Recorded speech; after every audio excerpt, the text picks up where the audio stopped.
해외에서 한식이 가장 대중화된 나라는 단언컨대 일본입니다. 같은 동아시아 문화권으로 입맛이 잘 맞고 교류의 역사도 오래되었기 때문이죠. 최근 4차 한류 붐을 타고 또다시 한국 식품이 일본에서 엄청나게 유행한다고 언론에서 떠들곤 합니다. 겨울 연가로 시작된 최초의 한류 붐 이후 20년이 지나면서 시대에 따라 유행하는 한국 식품의 트렌드가 빠르게 바뀌곤 했는데 이제는 안정기가 되면서 빠르게 현지화가 진행되고 있고 이상하게 해석한 괴상한 음식이 탄생하기도 하죠. 일본에 깊숙이 자리 잡게 된 한식의 역사를 짚어보고 최근의 트렌드에 대해 이야기해보려고 합니다. 한국 음식이 일본에 정착하게 된 시작은 일제강점기 때 일본에 정착한 자이니치 조선인들이었습니다. 차별과 핍박의 역사였기 때문에 마늘과 고춧가루를 사용하는 그들의 디아스포라 음식은 많은 일본인들이 거부감을 느끼며 더욱 차별을 강화하는 요소였죠. 그러던 중 일본인 입맛에 잘 맞아 자연스럽게 스며든 요리 중 하나가 야끼니쿠, 호르몬 같은 고기 구이류의 음식입니다. 오랜 기간 동안 채식을 해왔던 일본은 고기 요리가 크게 발달하지 못했지만 1970년대 이후부터는 곱창 대창을 구워먹는 이 고소한 냄새에 매혹되면서 현재는 일본에서 흔히 보이는 대중적인 요리가 되었습니다. 그래서 제일 한국인이 많은 도쿄, 요코하마, 오사카, 고베, 나고야, 후쿠오카 등의 지역을 중심으로 한식이 크게 발달하게 됩니다. 한국에서 짜장면을 먹는 이유가 특별히 중국이 좋아서라기보다 중국식 짜장면과는 별개의 음식이고 그저 맛있다는 이미지로 자리 잡은 음식 중 하나이기 때문에 자연스럽게 짜장면을 찾죠. 짜장면이 한국에서 완벽히 현지화가 된 것과 똑같이 한국의 이미지와는 별개로 한식은 조금씩 현지화되면서 일본식 한식이라는 하나의 장르가 되었고 키무치, 키무치나베, 멘타이코, 오리오카레에멘, 베푸레멘, 산마이니쿠동 등으로 일상에서 자주 찾는 음식이 되었습니다. 자연스럽게 한식이 보편화되었지만 그런 과정에서 일본식으로 이상하게 변형된 개념들이 생겼습니다. 기무치는 오랜 시간 일본화되면서 매운맛이 약해지고 숙성을 안 하는 방식이 되어 한국인들이 먹으면 밍밍한 느낌을 받게 되고 레시피 자체가 변해버린 경우엔 한국인들 벙찌게 만드는 이런 괴상한 음식들이 탄생하는데 기무치 시에쿠, 기무치 게키, 치즈 기무치, 치즈 기무치찌개 같은 배식이 탄생합니다. 다른 건 마이너한 영역인데 이 치즈 김치찌개는 하는 가게도 많을 정도로 꽤나 흔하고 유명한 레시피입니다. 파인애플 피자를 바라보는 이탈리아인의 마음이 이런 심정이었군요. 용어가 이상해져 버린 경우도 많은데 김치라는 음식을 빨간 양념으로 버무린 것으로 총칭해서 진미채 볶음을 이타키무치라고 설명한다든가 나물이 깨와 참기름으로 무친 것으로 총칭해 소고기 나무루, 햄나무루 등을 만든다던가 삼겹살을 고기와 쌈을 싸먹는 음식으로 총칭해 오리교푸사루, 닭교푸사루 등이 등장했고 잡채를 당면에 야채를 넣어 볶는 요리를 총칭해서 까르보나라 차푸체도 만들고 육회는 생재료를 채 썰어서 위에 노른자를 올리는 것으로 총칭해서 채소 육회, 두부 육회, 아보카도 육회 같은 근본 없는 이름이 불려져 팔리게 됩니다. 이런 단어 오남용 현상은 한국도 마찬가지인데 대표적으로 주인장이나 셰프에게 맡긴다는 의미의 오마카세를 그저 많이 차리거나 순서대로 나온다는 이유로 오마카세 코스로 표현한다든지 이모카세라는 이상한 합성어를 만든다든지 음식을 떠나 선크림, 피부관리, 네일, 반려견 오마카세까지 등장했다는 점이 일본인을 갸우뚱하게 만듭니다. 한국식 표현으로는 주방 특선,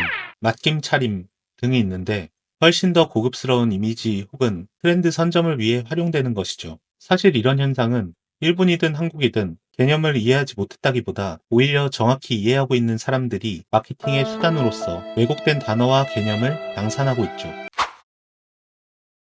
앞서 설명한 한식의 역사와 별개로 1차에서 4차에 걸친 한류붐을 타고 많은 한국 음식과 식품이 일본에 전파되고 유행하기 시작합니다. 2000년대 초중반 1차 한류붐이 생기는데 일본에서 한국 영화가 흥행하기도 하고 2002년 보아가 한국인 최초 오리콘 차트 1위를 달성했으며 결정적으로 최초로 한류라는 사회현상을 만든 겨울연가가 방영됩니다. 당시 한류붐의 주역은 윤사마에 빠진 중장년층으로 그 때문에 초기 한류는 아줌마들의 전유물이라는 인식이 팽배하고 한류에 열광하는 중년 세대를 이해하지 못하는 젊은 세대가 많았습니다. 2007년쯤 2차 한류붐이 생기는데 동방신기를 시작으로 빅뱅, 카라, 소녀시대 같은 한국 아이돌의 일본 진출을 계기로 본격적으로 한국 문화가 젊은 일본 여성들 사이에 급속도로 확산됩니다. 그렇게 1, 2차 한류붐을 토대로 김, 막걸리, 간장게장, 삼계탕, 순두부, 갈비, 삼겹살, 홍초 등의 한국 식품들이 한국 팬들에 의해 대거 유입됩니다.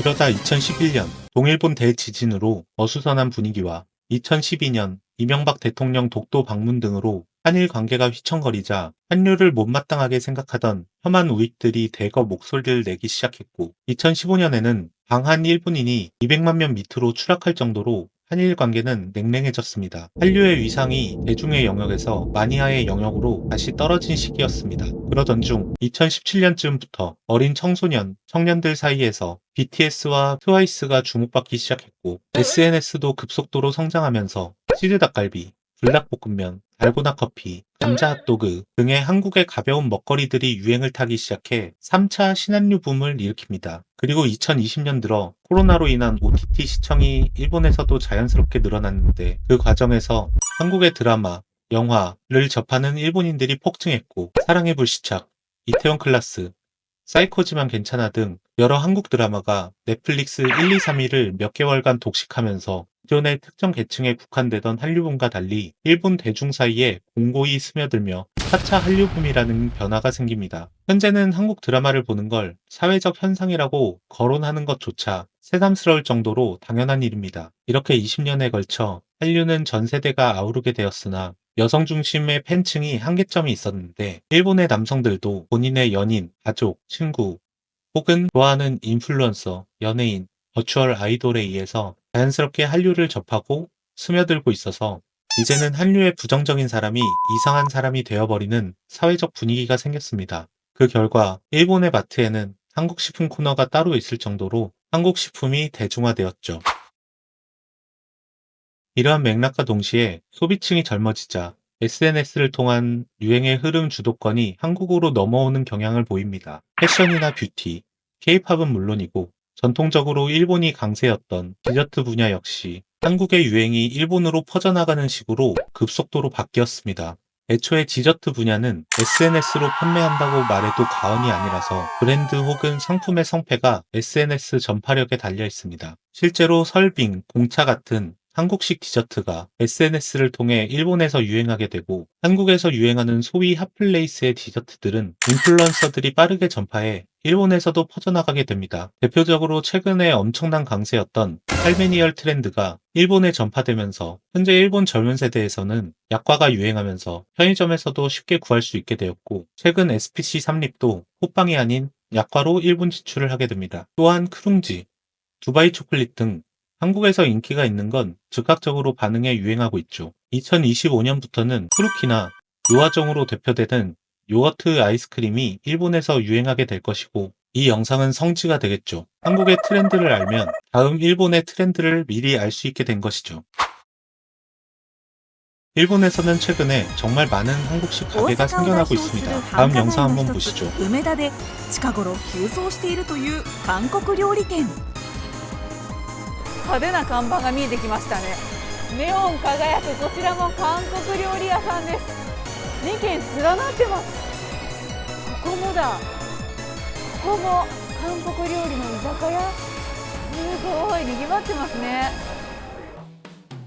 調べてみると飲食店が多く並ぶ東梅田ではここ 1,2 年の間に20軒以上も新たに出店しているんです。よく道聞かれるんですよ。でやっぱその韓国料理屋さんの名前がすごい上がってくる。一気に増えて地位を確立してるっていうんですか。昔は本当におっちゃんのね飲み屋街もありましたし、やっぱり時代の流れでしょうね。どうやら利用者の多くは10代から20代の若者たち。映え料理なんか色とりどりのとことか写真撮ったら綺麗なみたいな。ここも韓国料理屋さんですね。韓国語でメニュー書かれてる。韓国ビルディングって書いてありますね。このビルが2階も3階も韓国なんですね。すごい韓国の夜の街って感じ。若いお客さんがいらっしゃいますね。ここソウルラブは韓国のポップカルチャーが集まる本音の街をイメージしたというお店。トレンドにこだわるのは当然料理も。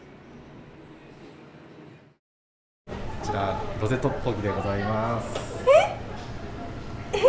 めっちゃ衝撃。これお鍋ですか？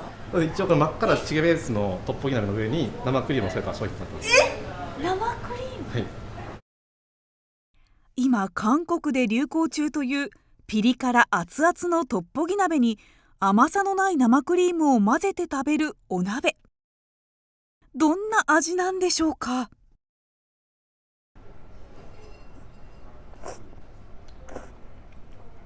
うん。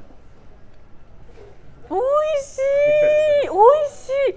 最初この生クリームのまろやかなコクがきて、その後にガツンとこのピリ辛の辛みのコクもあって癖になる味ですね。美味しいのももちろんやけど、見た目可愛かったら得だよねみたいな。へー。韓国に行った気分にはなります内装が可愛くてインスタに上げたくなっちゃうのが若者が集まる理由やと思う。写真映えを狙って内装にもこだわり、若者にも手の届きやすい価格設定の料理を提供。豚バラ肉のサムギョプサルのほか、ヤンニョムチキンなど90種類のメニューがついた食べ放題は2時間2500円で楽しむことができます。韓国料理やったら辛いものも食べれるし、お肉も食べれるし、ビビンバとかご飯もあるから、あと価格とかもお手頃で。映えるはでも韓国料理の方が多いかもしれないですね。なんかイタリアンとかなんかフレンチって綺麗っていう感じのイメージなんですよね。かしこまっちゃうからこれぐらいがちょうどいい。